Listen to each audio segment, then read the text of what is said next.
हमारे साथ इस वक्त मौजूद हैं महामंडलेश्वर डॉक्टर राजेश्वर दास जी महाराज, पीठाधीश्वर श्री सनातन शिवधाम। स्वामी जी, चंद्र ग्रहण को सनातन धर्म में सबसे अशुभ माना जाता है, तो इन पर किन किन चीज़ों का ध्यान रखना है, एक बार हमारे दर्शकों को बताएं क्या क्या ध्यान रखना है। देखिए, तो जो चंद्र ग्रहण पड़ता है, चंद्रमा मनसो जाता है। चंद्रमा क्या है? आपका मन है।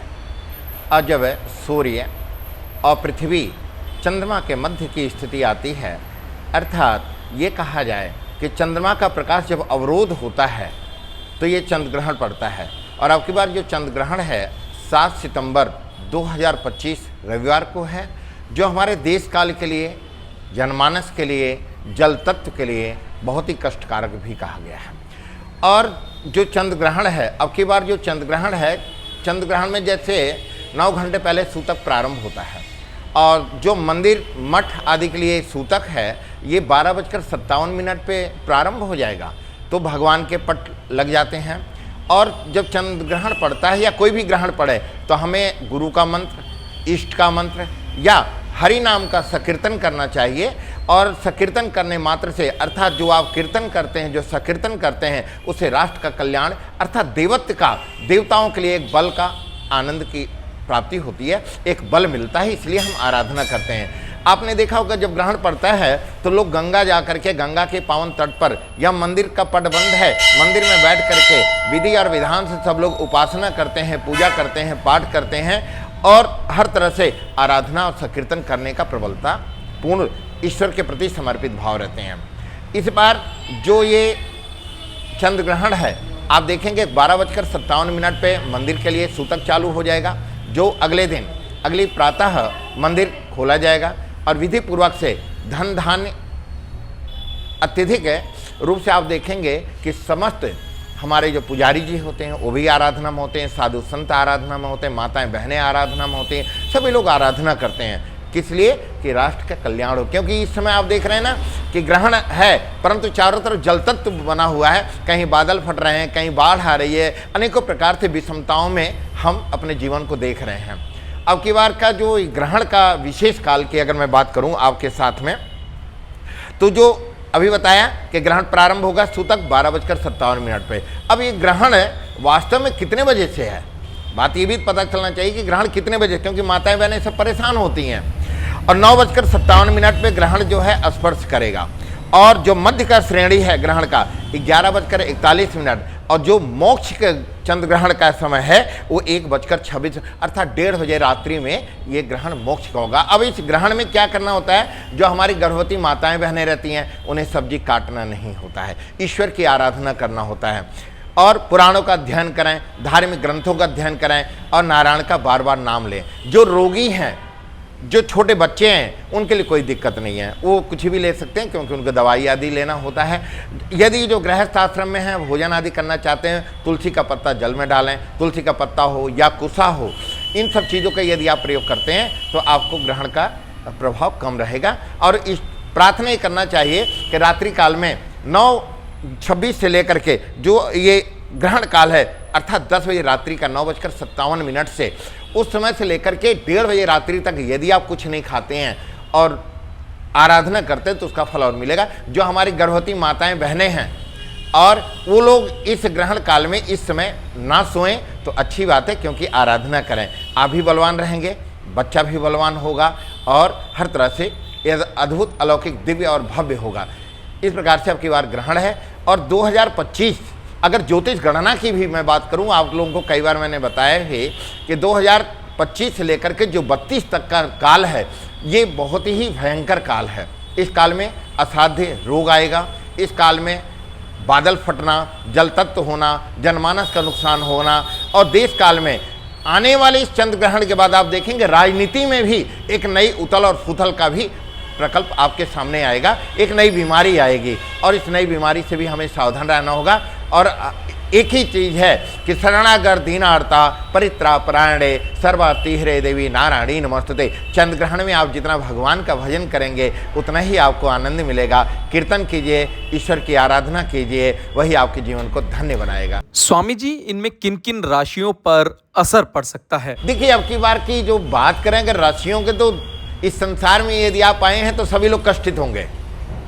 इस राशि में आप आए हैं तो मकर हो गया, तुला हो गया, सभी राशि के, इसको आप ध्यान ना रखें। ये मानिए कि अगर मुझे मनुष्य का तन मिला है तो मुझे भगवत भजन करना है, और भगवान के भजन करने से एक आपको, क्योंकि मन है ना, चंद्रमा क्या है, आपका मन है, और जब आपका मन विचलित होता है, जब आपका मन अपनी स्थिति को खो देता है तो आप हर तरह से परेशान हो जाते हैं। अपने मन को स्थिर पाने के लिए क्या करें, भगवान की आराधना करें, गायत्री करें और पाठ पूजा करें, दुर्गा सरस्वती का पाठ करें, सूर्य स्तोत्र करें, और जो भी आप कर पाएं, माला करें, ओम नमः शिवाय का जाप करें, गायत्री मंत्र का जाप करें, या गुरु का दिया हुआ मंत्र है तो उसका भी यदि आप जाप करते हैं तो आपका जीवन आनंदमय बनेगा।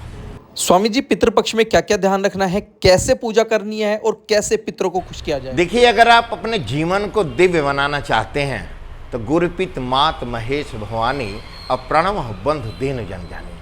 किसी ने कहा है कि अगर सर पर मेरे पूर्वजों की छाया है, मेरे पिता की छाया है, मेरी माँ की छाया है, मेरे कुलवे की छाया है, तो उस बच्चे का जो भविष्य होता है वह दिव्य और भव्य होता है। आपने प्रश्न बहुत अच्छा पूछा है कि इस संसार के अंतःकरण में ऐसी कौन सी ताकत है जो अपने बच्चे की सबसे तीव्र गति से रक्षा करे। तो क्या है, देवताभ्य पितृभ्य महायोगेभ्य एवच स्वाहा सुधा नित्यमेव नमो नमः। इस मंत्र जब श्राद्ध पक्ष आता है तो जो संपूर्ण संसार के मनुष्य हैं अपने पूर्वजों की आराधना करते हैं। पितृपक्ष में जो पितृ गायत्री है सबसे बलवान होती है, और श्राद्ध पक्ष में यदि आप पितृ सूक्त का पाठ करते हैं, पितृ गायत्री का पाठ करते हैं और आध्यात्म की तरफ आपका झुकाव रहता है, तामसी भोजन करना बंद कर देना चाहिए। और जब श्राद्ध पक्ष आए, यदि आप जिसके पिताजी नहीं है जल देते हैं तो दाढ़ी ना बनवाएं, तामसी भोजन ना करें, व्यसन से दूर हो जाएं, पवित्रता को धारण करें, और प्रतिदिन अपने पितरों को प्रणाम करके आप जल देना प्रारंभ कर दें तो आपका जीवन बहुत ही दिव्य और भव्य होगा। आपने देखा होगा कि बहुत सारे घरों में अगर आप जाते हैं, बहुत सारी स्थितियों में देखते होंगे, फैक्ट्रियों में तो लिखा होता है पितृ छाया, पितरों की कृपा, मेरे ऊपर मेरे पूर्वजों का आशीर्वाद है। अगर आपके ऊपर जब पूर्वजों का आशीर्वाद होगा तो आप बढ़ते चले जाएंगे। 7 सितंबर से आज भाद्रपद की पूर्णिमा है, ग्रहण भी है, और 1257 से अभी सूतक लग रहा है। आपके माध्यम से कहना चाहता हूँ कि आप श्राद्ध पक्ष में प्रातःकाल जल्दी उठें, अपने माता पिता को प्रणाम करें, बड़ों का सम्मान दें और अपने पूर्वजों का सम्मान दें, और विधि पूर्वक से जिस प्रकार से आप भगवान की उपासना करते हैं ऐसी आप अपने पितरों की उपासना करें, पितृ गायत्री की उपासना करें। अगर पितृ गायत्री नहीं आती है तो आप एक पितृ सूक्त नामक पुस्तक आता है, पितृ सूक्त है, यदि आप उसका भी पाठ करना प्रारंभ कर देते हैं तो पितृ ग्रहण जब लगता है ना, हमारे यहाँ पितरों का आप जानते हैं क्या है, देव ऋण, पितृ ऋण, मातृ ऋण और ऋषि ऋण। जब श्राद्ध पक्ष आता है तो कोई हरिद्वार जाके पिंड कराते हैं, कोई गया जी जाके पिंडदान कराते हैं, कोई बद्री नारायण जाते हैं, कोई श्रीमद् भागवत का मूल पाठ कराते हैं, कोई पितृ गायत्री का पाठ कराते हैं। तो सभी से मैं कहना चाहता हूँ कि आप नम्रता, विनम्रता, क्रोध करना बंद कर दीजिए। यदि आप अपने घर को सुंदर बनाना चाहते हैं तो संपूर्ण घर की जो रसोई होती है यदि वह दिव्य है तो आपका भोजन में बड़ा मिठास होगा, पूरा परिवार बड़ा आनंद होगा। ऐसे ही जब हम अपने पूर्वजों का सम्मान करना प्रारंभ कर देंगे, अपने पितरों का सम्मान करेंगे, एक लोटा पानी जैसे आप सूर्य को देते हैं, यदि आप प्रातःकाल उठ करके अपने पितरों के नाम पे देना प्रारंभ कर देंगे तो आपके घर में असाध्य बीमारी नहीं आएगी, आप ऋण नहीं रहेगा। क्योंकि पितृदोष जब होगा तो आपके ऊपर ऋण चढ़ना चालू हो जाएगा, घर में असाध्य बीमारी आनी चालू हो जाएगी, बच्चे आपके कहना नहीं मानेंगे, बच्चे तांडव करना प्रारंभ कर देंगे। आप परेशान हो जाएंगे कि बच्चे पता नहीं क्यों अपने मन की सारी बातें कर रहे हैं। हम एक डॉक्टर को दिखा के आते हैं, दूसरे डॉक्टर के यहाँ चले जाते हैं, क्यों? क्योंकि हम अपने पितरों के मार्ग से भटक गए। हमें अपने कुलदेवी, कुलदेवता और पितृ देवता का यदि हम बार बार उनको प्रणाम करते हैं तो श्राद्ध पक्ष में, क्योंकि सबसे ज़्यादा दिन इस श्राद्ध में मैं आपको बताना चाहता हूँ कि अरिमया भगवान विष्णु के दूसरे स्वरूप हैं जो पितृलोक के मालिक हैं।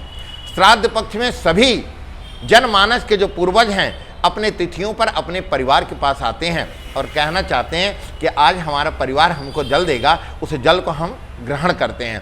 तो ऐसे में आप लोग विधि पूर्वक से अपने श्राद्ध पक्ष करें, विधि पूर्वक ब्राह्मण को श्रद्धा पूर्वक बुलाएं।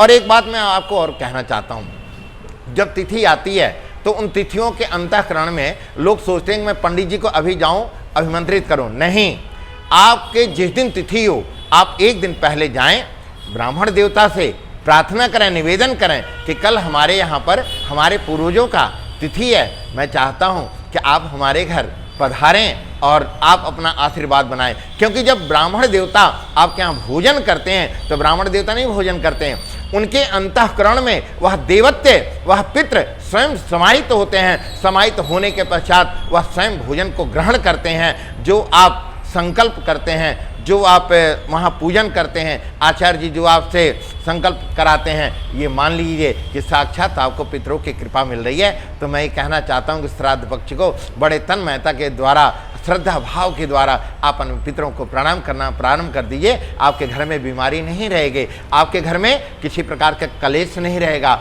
आपको किसी प्रकार से फैक्ट्री में चिंता करने की आवश्यकता नहीं आएगी, कर्जे की कोई चिंता करने की आवश्यकता नहीं है। केवल अपने पितरों की आराधना करना प्रारंभ कर दिए। मैं यही कहना चाहता हूँ सभी भक्तों से कि अपने माता पिता और पूर्वजों को आप प्रणाम कीजिए। आपका जीवन कैसे बदलता है अपने आप महसूस करेंगे। स्वामी जी, आपने एक बात कही थी कि पिंड दान करने की, तो क्या जिसने पिंड दान कर दिया है तो क्या श्राद्ध करना जरूरी होता है इसमें? देखिए, श्राद्ध करने से हमारा उनका जुड़ाव रहता है। कुछ लौकिक है, कहते हैं गया जी आप चले गए, गया माने गया, जो गया जी पिंड कर दिया गया। उस समय हमारे पास इतनी सुविधाएं नहीं थी, उस समय हमारे पास बहुत सारी स्थितियां नहीं थी। हम जब गया जी का पिंड दान करके आए, अगर उनके नाम से दान पुण्य आप करते रहते हैं, उनके नाम से भोजन निकालते रहते हैं, तो आपको ही तो आशीर्वाद मिलेगा। अरे भाई, जैसे घर में 20 लोग भोजन कर रहे हैं, एक दिन अगर एक थाली आपने उनके लिए निकाला तो वह बड़ा कितना दिव्य होगा, प्रसन्न चित्त का, आनंद का होगा। तो इसमें संशय नहीं करना चाहिए, हमें अपने पूर्वजों को हर समय याद रखना चाहिए। इसमें दान कैसे किया जाए? देखिए, श्राद्ध पक्ष में आप अन्न का दान कर सकते हैं, वस्त्र का दान कर सकते हैं, घृत का दान कर सकते हैं, रसायन का दान कर सकते हैं। अपने सामर्थ्य के अनुसार आप दान पुण्य करते रहें। और सुपात्र को दान करना चाहिए, कुपात्र को दान नहीं देना चाहिए। क्योंकि आप अभिलाषा रखते हैं कि जो आज मैं दान पुण्य कर रहा हूँ ये मुझे कैसे प्राप्त होगा, इसका फल मुझे कैसा। यदि आपने दान पुण्य सुपात्र को किया है तो आपको अवश्य मिलेगा, यदि कुपात्र को दान किया है तो वह ये मान लीजिए कि आपको मिलने में असमंजस रहेगा, मिलने में संशय रहेगा। श्राद्ध पक्ष में आप गौशाला जाइए, गाय को भी चारा दीजिए, गाय को स्पर्श कीजिए, गाय के खुर को स्पर्श कीजिए। और वहाँ जाने के बाद विधि पूर्वक गौ माँ से भी प्रार्थना कीजिए, क्योंकि 33 कोटि देवी देवता गाय में वास करते हैं।